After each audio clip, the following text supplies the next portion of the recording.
বন্ধুগণ আমার, Abdul Muttalib এই যে পরবর্তীতে নেতৃত্ব পেয়ে গেলেন, সবাই তাকে মেনে নিল।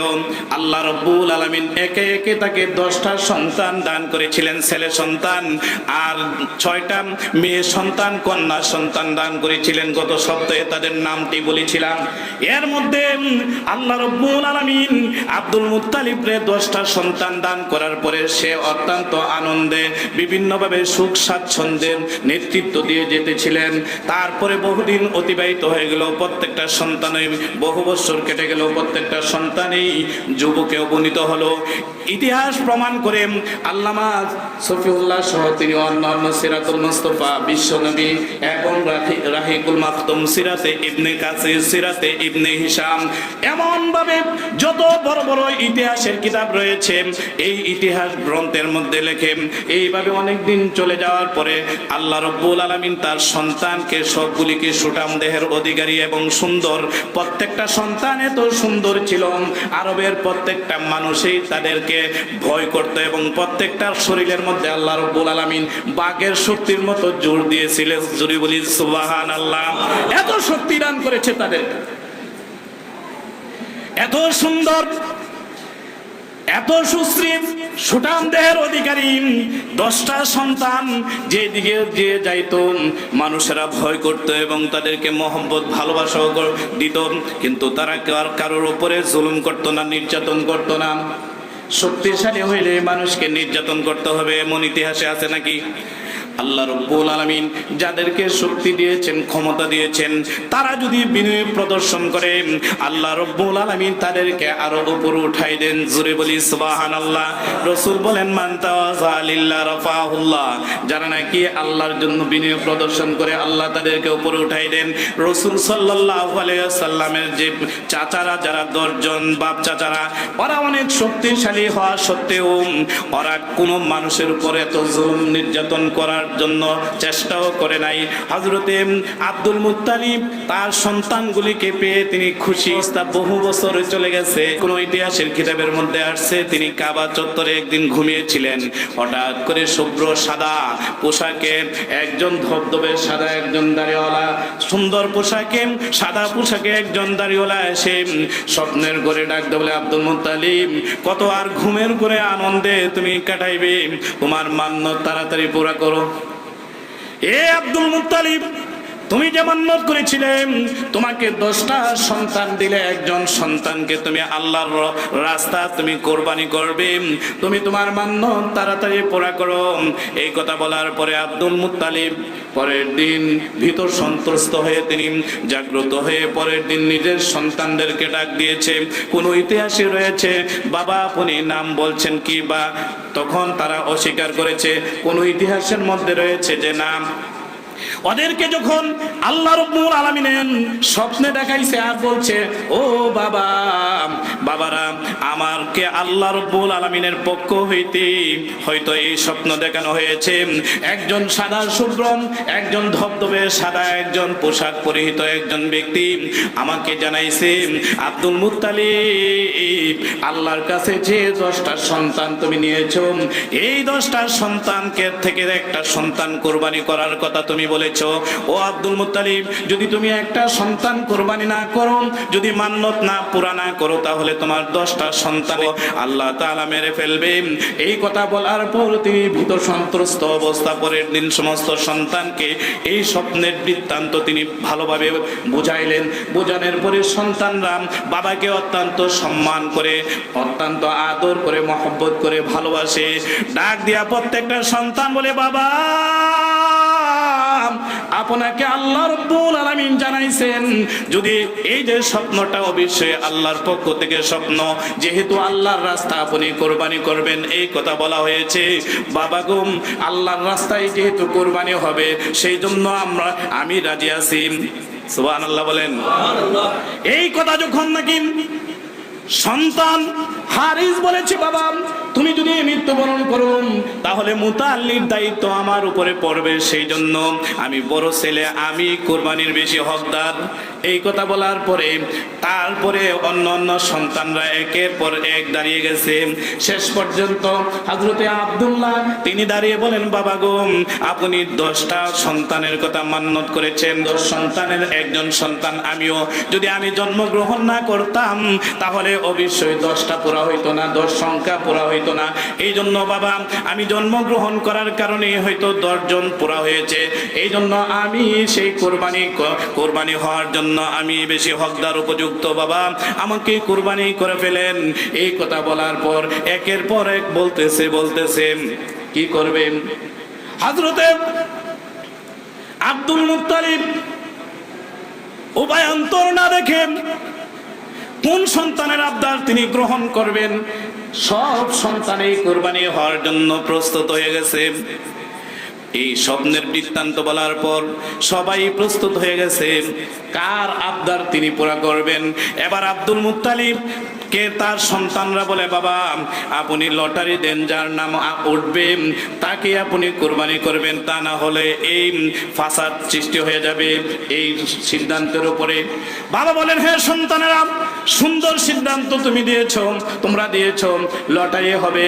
এবার লটারি দিয়েছে, লটারির মধ্যে সর্বপ্রথমে যে লটারিটা হয়েছে আব্দুল্লাহর নাম উঠেছে। বারবার, একবার, দুইবার, 3বার আব্দুল্লাহর নামটা উঠেছে।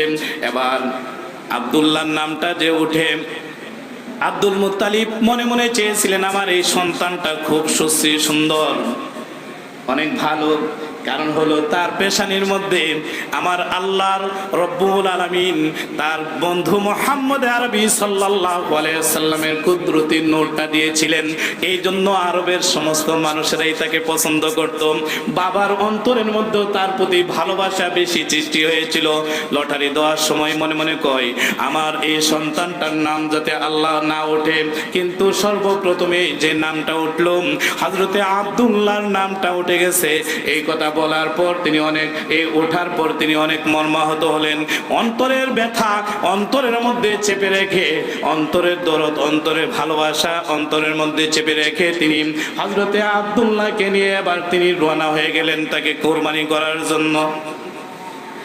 এই আব্দুল্লাহকে কুরবানি করার জন্য সাফা এবং মারওয়া পাহাড়ের মধ্যস্থলে, মারওয়া এবং সাফা পাহাড়ের মধ্যস্থলে আব্দুল্লাহকে নিয়ে যাওয়ার জন্য তিনি প্রস্তুত হয়ে গেলেন। এক হাতে তিনি ছুরি নিলেন, আর এক হাতে হযরতে আব্দুল্লাহকে ধরে তিনি কোরবানির স্থানের মধ্যে নিয়ে যাইতেছে। কিন্তু সমস্ত ভাইয়েরা আব্দুল্লাহকে যাতে কোরবানি না করা হয়, সমস্ত ভাইয়েরা অনুরোধ জানায়, সবাই অনুরোধ জানান।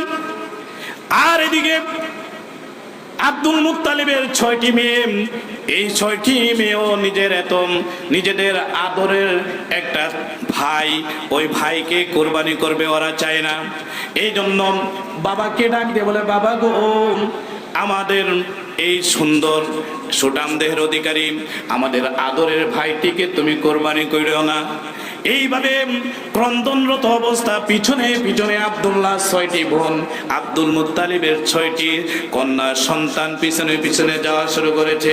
আব্দুল্লাহকে যাতে কোরবানি না করে, আব্দুল্লাহকে জবাই যাতে না করে, এইভাবে সন্তানগুলি আব্দুল মুত্তালিবের বাকি সন্তানেরাও তাকে বাধা দিতেছে। শেষ মুহূর্তে যখন আব্দুল্লাহকে শোয়ে তাকে কোরবানি করার জন্য যখন ছুরিটা উত্তোলন করেছে, হারেস ইতিহাসের কিতাবের মধ্যে রয়েছে বাবাকে একটা ধাক্কা দিয়ে দূরে সরিয়ে দিয়েছে। সুবহানাল্লাহ বলেন। বাবাকে একটা ধাক্কা দিয়ে দূরে সরিয়ে দিয়ে ডাক দা বলে, না, আমরা চাই না আপনার এই সন্তানকে কোরবানি করেন। এদিক দিয়ে কন্যা সন্তানগুলি কান্নাকাটি শুরু করেছে। তাদের কান্নার রোল চতুর্দিকে পাহাড় দিকে ছাপিয়ে গিয়ে বিভিন্ন বাড়ির মধ্যে পৌঁছে গেছে। বড় বড় লিডার যারা রয়েছে, যারা নাকি আব্দুল্লাহকে ভালোবাসত, ওই লিডাররা পর্যন্ত উপস্থিত হয়েছে। এবার এসে আব্দুল মুত্তালিব যখন বারবার উদ্যত হয়ে গেছে কুরবানি করার জন্য আব্দুল্লাহকে, তখন লিডাররা বলে, ও আব্দুল মুত্তালিব, যদি সন্তানকে এভাবে কুরবানির প্রথা চালু হয় তাহলে প্রত্যেকের পরিবারের একজন না একজন সন্তানকে কুরবানি দিতে হবে। সেই জন্য আব্দুল মুত্তালিব, তুমি এই কাজটা করিও না, বরং তুমি এই সন্তানকে কুরবানির বদলতে অর্থাৎ তার খেসারত অন্যভাবে দিয়ে দাও। আরবের মধ্যে তৎকালীন প্রচলন ছিল একজন মানুষের হত্যার বদলতে যদি সমঝোতা হইতো 10টা উট দেওয়া হইতো। সেই জন্য আব্দুল মুত্তালিবকে লিডাররা বলে, আব্দুল মুত্তালিব, তোমার এই সন্তানকে কোরবানির বদলতে তুমি 10টা উট কোরবানি দাও, অথবা তুমি লটারি দাও, তোমার সন্তান হবে নাকি 10টা উট কোরবানি হবে। ইতিহাসের মধ্যে রয়েছে, কোন কোন বর্ণনার মধ্যে রয়েছে আব্দুল মুত্তালিব গণক ঠাকুরদের শরণাপন্ন হয়েছে, গণকদের শরণাপন্ন হয়েছে। কি করা যায়? গণকেরা বলে যে যেহেতু সবাই বাধা দিতেছে, এই বাধা বিপত্তির কোনো প্রয়োজন নাই, আপনি যা বলেছেন লিডাররা এবং অন্য আপনার সন্তানেরা, আপনি একটা কাজ করেন, আব্দুল্লাহর নাম এক খাতার মধ্যে লেখেন, আরেক জায়গার মধ্যে আরেক খাতার মধ্যে লেখেন 10টা উট। এইভাবে আপনি লটারি দিতে থাকেন, একজন নিরপেক্ষ একজন ব্যক্তি বলেন এইগুলি তোলার জন্য, এইভাবে লেখে 10টা উট, আর এদিক দিয়ে আব্দুল্লাহ। কিন্তু প্রথম দ্বিতীয় এইভাবে আব্দুল্লাহর নামেই চলে আসতেছে। প্রথমবার যখন লটারি দিয়েছে 10টা উট এবং আব্দুল্লাহ, প্রথমবার ধরার পরে কাগজের মধ্যে লটারির মধ্যে আব্দুল্লাহর নাম উঠেছে। তারপরে বলা হয়েছে যেহেতু 10টা উটে কাজ হবে না, এবার 20টা দেন। 20টা উট লেখেন এক জায়গার মধ্যে, আরেক জায়গার মধ্যে আব্দুল্লাহর নাম লেখেন। 20টা উট এক জায়গার মধ্যে লেখছে, আরেক জায়গার মধ্যে আব্দুল্লাহর নাম লেখছে। এইভাবে 9 বার পর্যন্ত আব্দুল্লাহর নাম উঠে গেছে। তারপরে এক জায়গার মধ্যে 100টা উটের নাম লেখছে, যে 100টা উট আব্দুল্লাহর কুরবানির বদলতে। আরেক জায়গার মধ্যে আব্দুল্লাহর নাম লেখছে। ওই 110বারের মধ্যে আল্লাহ রাব্বুল আলামিন হযরতে আব্দুল্লাহকে বাদ দিয়ে 100টা উটের নাম তুলে দিয়েছেন। জোরে বলি সুবহানাল্লাহ। 100টা উটের নাম তুলে দিয়েছেন। এবার সবাই আনন্দে আত্মহারা হয়ে আল্লাহু আকবার ধ্বনি দিয়ে সারা মক্কা নগরী প্রকম্পিত করে ফেলছে। আল্লাহু আকবার অর্থ কি? আল্লাহ মহান। আল্লাহু আকবার অর্থ কি? আল্লাহ মহান। আরে মিয়া, আল্লাহু আকবার অর্থ কি? আরো জোরে বলেন। আল্লাহু আকবার তাকবীর। এই তাকবীরটা ইতারে পাথরে চতুর্দিকে ছড়িয়ে যায়, আর এই তাকবীরের কারণে আল্লাহ মহান এই কথা বলার কারণে আপনার অন্তরের মধ্যে যে শক্তি পয়দা হবে, এই শক্তি দুনিয়ার কোনো বাতিল কাফের মুশরিক নাস্তিকদের অন্তরের মধ্যে গিয়ে যায়, তারপরে আর ইসলামের বিরুদ্ধাচরণ করতে পারে না। ঠিক কি না? সেই জন্য আল্লাহু আকবার ধ্বনি নাস্তিক মুরতাদ যারা আছে তাদের কাছে ভালো লাগে না, ভিতরে যে মুনাফিকি রয়েছে তাদের কাছে আল্লাহু আকবার তাকবীর ভালো লাগে না। এই জন্য যখন কেউ তাকবীর দেয়, মুনাফিকের অন্তরের মধ্যে যাদের মুনাফিকি আছে ওরা তাকবীর সহ্য করতে পারে না। ঠিক কি না? এমন অবস্থা। যেটা বলবেন অন্তরের অন্তঃস্থল থেকে আবেগে বলবেন, আল্লাহ রাব্বুল আলামিন এই আবেগের কারণেই আপনাকে পরকালে নাজাতের ফয়সালা করে দিতে পারে। ঠিক কি না? সুবহানাল্লাহ, আলহামদুলিল্লাহ, আল্লাহু আকবার, এগুলো জোরে জোরে বলবেন। এখন বুঝতেন না তার ফলাফল, পরবর্তী বুঝলেন। হযরতে আব্দুল্লাহর নামের পরিবর্তে 100টা উট যখন উটের নাম উঠে গেছে, তাকবীর ধ্বনি দিয়েছে, সবাই খুশি। আব্দুল্লাহকে বাদ দিয়ে এবার আব্দুল মুত্তালিব 100টা উট কোরবানি করেছে। সুবহানাল্লাহ বলেন। আগেও কুরবানি ছিল, ওরা বিভিন্ন ভাবে লাত উজ্জার নামে দিত, কিন্তু আল্লাহকেও তারা মহব্বত করতো, ভালোবাসতো তৎকালীন। কিন্তু হুবল মূর্তি, লাত উজ্জা, মানাত, সাত, এইগুলি পূজা করতো। ওরা মনে করতো ছোট ছোট বিষয়গুলি ক্ষমতা রাখে এই মূর্তিগুলি। নাউজুবিল্লাহ বলে। মূর্তি কোনো ক্ষমতা রাখতে পারে? কোনো ক্ষমতা রাখতে পারে না। সেই জন্য ওরা মনে করতো এগুলি পূজা করতো। কিন্তু আল্লাহকে, আল্লাহ যে সর্বশক্তিমান, সর্বত্র বিরাজমান, তিনি সে আল্লাহ রাব্বুল আলামিনকে ওরা বিশ্বাস করত। কিন্তু তারপর মানত। তো ওই জায়গার মধ্যে আল্লাহর নামে কুরবানি দিছে আব্দুল মুত্তালিব। 100 কুরবানি দিয়ে তিনি এবার সবার জন্য উন্মুক্ত করে দিয়েছেন, খাও। সবাই 100 যে যেভাবে পারো সেইভাবে ওই গোশত নিয়ে যাও। সুবহানাল্লাহ বলেন। আমার সন্তান তো নিষ্কৃতি পেল, আমার সন্তান নিষ্কৃতি পেল, সেই জন্য যে যেভাবে পারো গোশত নিয়ে যাও। সবাই গোশত খেয়ে পরিতৃপ্ত হয়ে গেছে, খুশি হয়ে গেছে, আর আনন্দের বন্যা সেই জায়গার মধ্যে ভেসে গেছে। কারণ হযরতে আব্দুল্লাহ এত সুন্দর চেহারা, রসুলের কুদরতি নূর, আল্লাহ রাব্বুল আলামিন তার পেশানির মধ্যে, সেই জন্য সবাই ভালোবাসে।